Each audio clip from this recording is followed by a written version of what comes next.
po itong mga gamit ni Baby Jet ko kasi wala na po siyang mga damit. Saka iniwan ko lang po sa may crib kasi baka magasin. Ginamit mo na namang dahilan yung anak mo. Ang sabihin mo, ayaw mo lang talagang laban yung mga gamit ko. Bakit ka mo? Dahil tamad ka. Na hindi naman po sa ganun. Lalaban ko pa rin naman po yung mga damit niyo eh. Nakikiusap lang po ako. Baka po pwedeng unahin ko lang po muna yung kay Baby Jet. Nakikiusap lang po ako. Ang dami mo pang sinabi.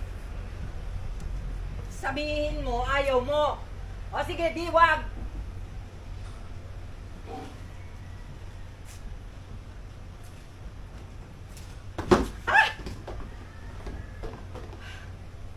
Ano naman ho? Uulitin ko na naman ho itong nilabang ko. Eh, sorry naman, hindi ko naman sinasadya eh. Siguro, karma lang ang tawag dyan. Kasi sama-sama ng ugali mo eh. Oh, hindi ko talaga maintindihan kung ano nakita ng anak ko sa'yo. Ay, pwede po ba? Ayoko mong nangulong. Eh, ako gusto ko!